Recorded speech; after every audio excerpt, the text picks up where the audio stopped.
What's up, guys? It's Mike. It's Jasmina. It's Jen. We heard about the Great Migration. You guys know what the Great Migration is? Chinese people all going home for the holidays because there are a lot of migrant workers in China, and they usually sometimes live way across the country. And this is the one time of the year they must go home.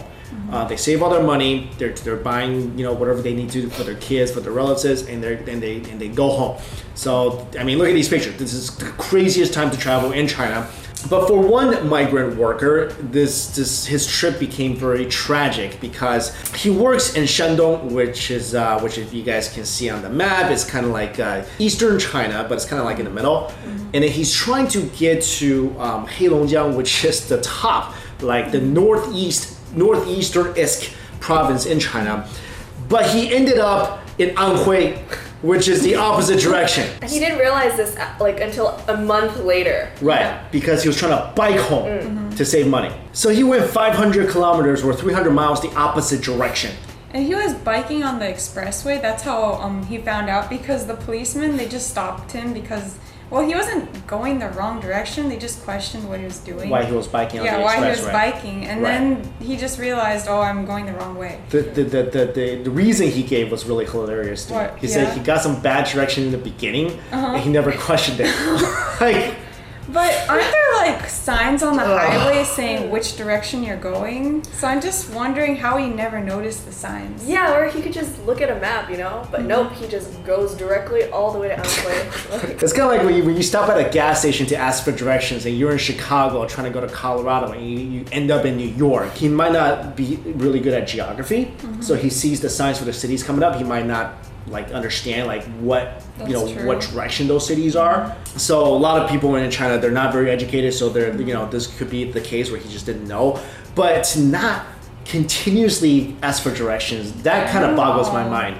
He thinks he can just get there, just thinking, oh, if I just keep going, I'll get there eventually.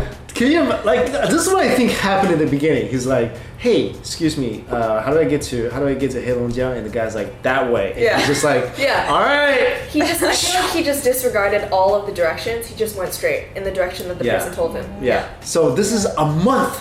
Yeah. A month. Wait, 300 miles. That's actually quite short for a month of bike riding. I mean, did you guys used to ride a bike across the country or something? Yeah, I went to this thing called Ride to Freedom, and we rode our bike one summer from LA to Washington. That took only 40 days. So how come 500 miles took this guy a month? 300 miles. Yeah, 300 miles took this guy a month. I mean, I don't know. He's been going very slow. I mean, how old is he? Maybe he's really well, old. Regardless, that's is kind of slow. Luckily he's kind of slow because otherwise he could have ended up in the other side of China. He could be in Tibet by now. All of a sudden he's there's Buddhist lamas everywhere. Where the heck am I?